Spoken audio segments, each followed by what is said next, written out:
Tá, só mais uma questão, senhor Luiz Inácio. A denúncia sempre fala do Instituto Lula. Eu queria que o senhor falasse um pouquinho a finalidade do Instituto Lula.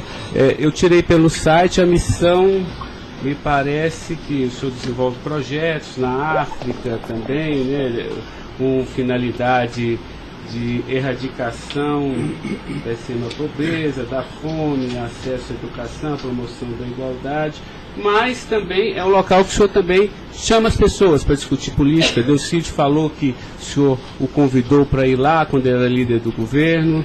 Explique para mim o Instituto Lula. Eu não sei se você sabe, a Receita Federal fez uma devassa no Instituto para saber se ele está cumprindo com a sua obrigação institucional. Veja, eu quando deixei a presidência da República, eu falo isso apenas com o objetivo de explicar. Muita gente pode achar que eu sou arrogante ou sou petulante. O doutor Ivan, no primeiro depoimento, eu disse isso para ele. Mas ou seja, crime, viu? Quando eu deixei a presidência da República, por conta do povo brasileiro, eu tinha sido presidente, quase que o presidente mais importante do mundo nos 10 primeiros anos do século XXI. Esse país virou protagonista internacional. Esse país passou a participar do G8, coisa que nunca participava.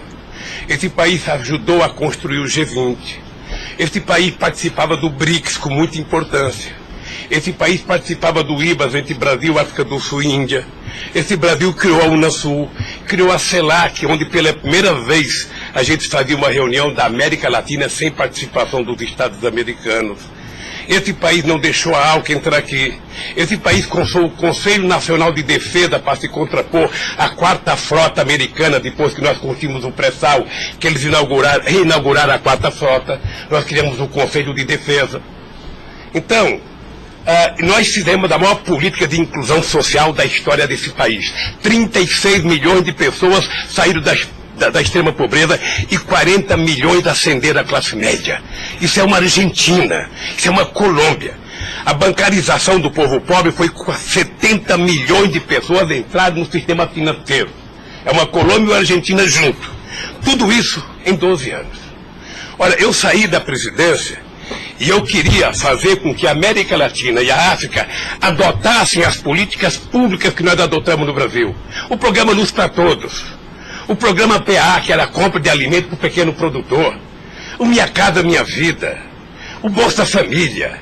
O aumento do salário mínimo. Durante 12 anos, todos os funcionários públicos tiveram aumento nesse país. Houve reajuste de carreira, houve aumento do salário mínimo.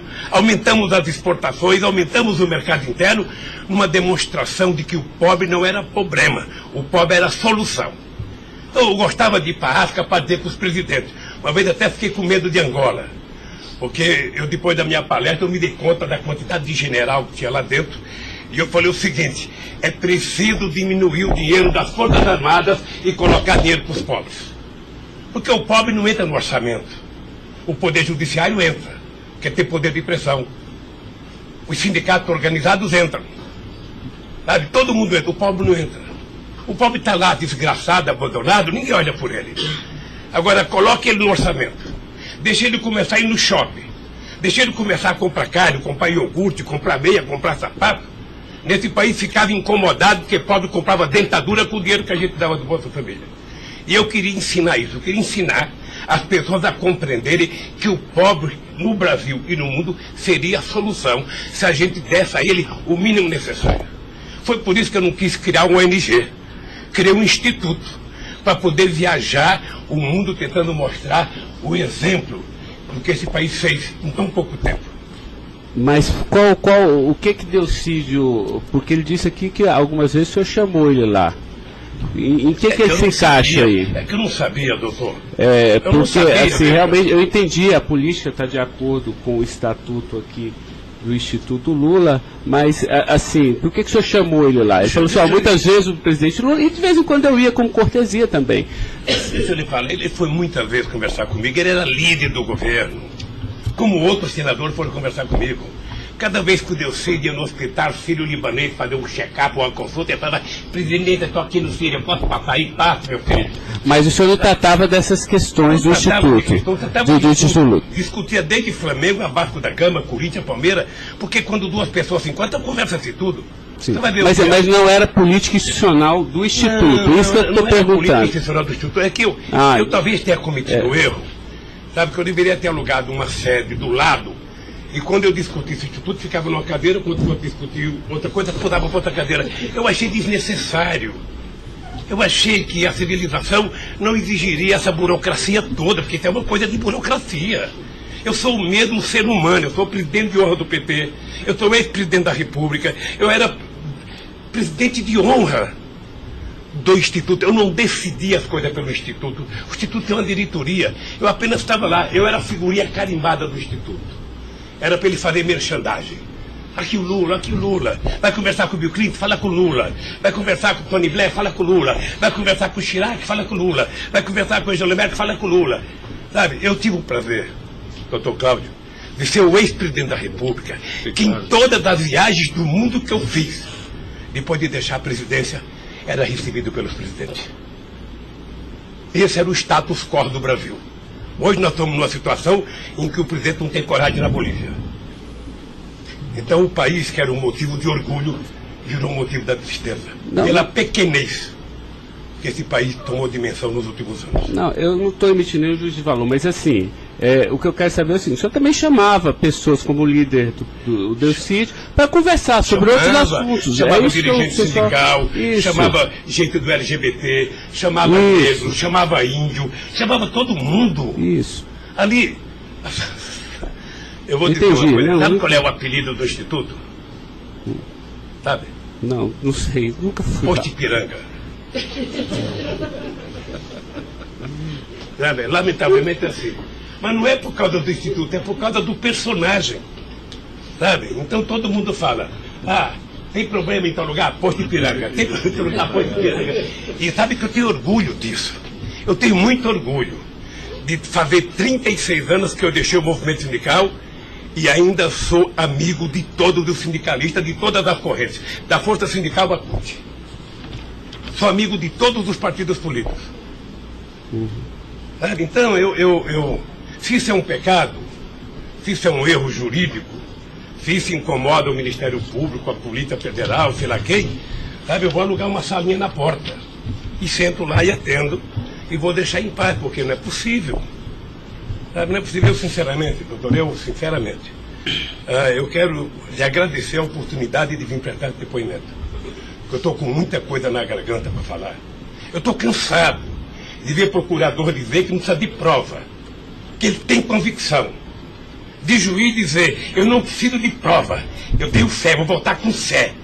Eu quero provas, alguém tem que dizer, sabe, qual é o crime que eu cometi, aonde que eu cometi.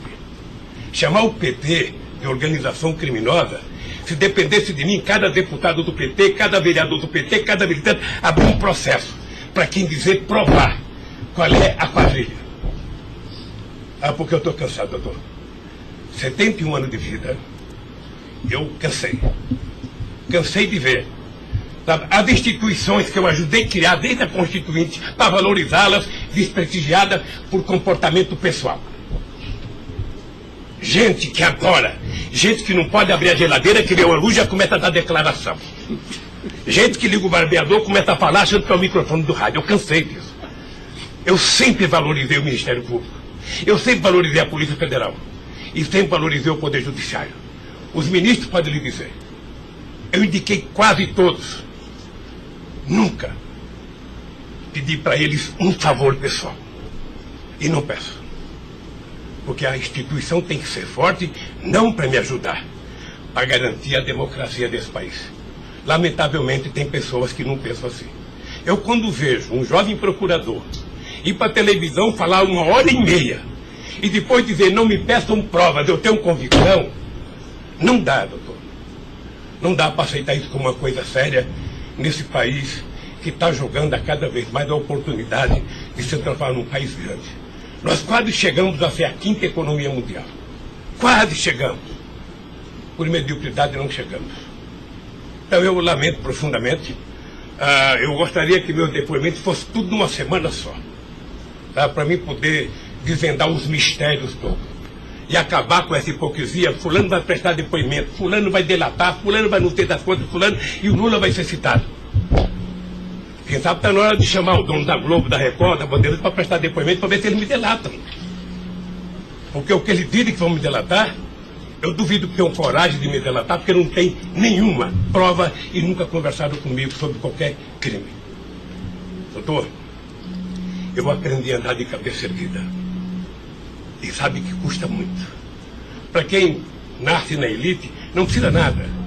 Mas para quem vem lá de baixo, sabe, não deixar ninguém colocar cangaia no seu pescoço, não é fácil. Esses dias eu sei de uma história, de um depoimento, de um processo que eu abri contra uma jornalista, até vou contar isso que ninguém sabe aqui. E eu acusei uma jornalista que falou, em qualquer país democrático do mundo, ela seria presa, porque ela falou de um presidente da República. E ela foi prestar julgamento. E a advogada, acho que a nossa advogada, me chamou de doutor. Aí o juiz começou a rir. Ah, mas ele não é doutor? Ele não é doutor? Como é que você chama ele de doutor? Não, estou chamando dele de doutor porque ele tem vários diplomas de doutor honoris causa. O juiz deu uma gargalhada e pouco tempo depois inocentou a jornalista. Eu vou recorrer até a Suprema Corte. Aos 71 anos eu não sei quanto tempo de vida que eu tenho, mas eu tenho fé em Deus de ver essa jornalista ser julgada. Porque, em nome da liberdade de imprensa, ninguém pode avacalhar a vida dos outros. Ninguém pode. E o que eu estou vendo nesse processo? Tem gente que acha que eu sou contra a Lava Jato. Pelo contrário. Pelo contrário. Eu quero que a Lava Jato vá a fundo para ver se acaba com corrupção. O que eu sou contra é tentar criminalizar a pessoa pela imprensa e não pelos autos do processo. O que eu sou contra é execrar, é condenar. Eu conheço pessoas que, se tivessem liberdade, seriam mortos na rua. Tal é. Sabe quantas horas eu tenho de notícias negativas contra mim no Jornal Nacional em 8 meses, 16 horas? Nenhum político no mundo aguentaria isso. E eu vou matá-lo de raiva, porque toda pesquisa vai aparecer na frente. Para eles saberem que nem sempre eles podem brincar com as pessoas. Sabe? Então o juiz, o promotor, o delegado, não tem que ficar fazendo, sabe, pirotecnia com as pessoas. A primeira apura, investigue e condene.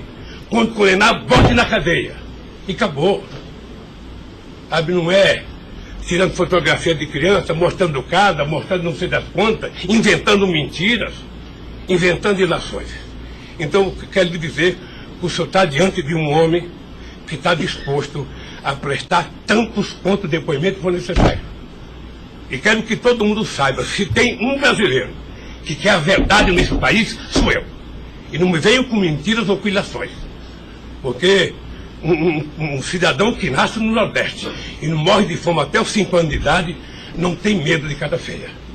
Eu quero defender a minha honra, que é o valor mais importante que eu tenho. Então eu quero lhe agradecer esse depoimento e a liberdade de poder dizer essas coisas que eu até agora não tinha falado, mas eu cansei, eu vou falar. Doutor Luiz Inácio, o momento é do senhor, tá? A sua defesa, o senhor tem todo o direito de falar. Só mais uma questão para a gente encerrar, acho que ninguém tem mais questionamentos. O presidente do Instituto Lula, na época, em 2015, era o doutor Paulo Camoto. Ele não participava de nenhuma reunião, assim, com o senhor, às vezes, ou participava, ou era bem informal, não, como o senhor disse? Eu sou um pouco relaxado, sabe? Porque Delcídio disse aqui que as reuniões eram somente ele e o senhor, que as coisas era só... Não ficava ninguém na sala. É isso? O senhor confirma isso? Eu respeitei pelo Delcídio, eu não vou levar muito a sério o que ele disse. Tá? Mas deixa eu falar, eu aqui, quando eu era presidente da República, eu brigava com a minha assessoria que achava que eu tinha que ter uma liturgia. A liturgia é importante, presidente. Você não pode andar no corredor abraçando as pessoas. A porta não pode ficar aberta, sabe? Então, no Instituto, sabe, tem hora que a conversa é pessoal, tem hora que entra 10 pessoas, 5 pessoas, 6 pessoas, 4 pessoas. Mas de total transparência, é isso que o senhor quer falar? Quando uma conversa sigilosa, eu faço uma conversa sigilosa, sabe? Ok. Tá bom. Agradeço a presença do senhor para esclarecer os fatos, tá? Ninguém tem mais questionamentos, então está encerrado a audiência. Na fase do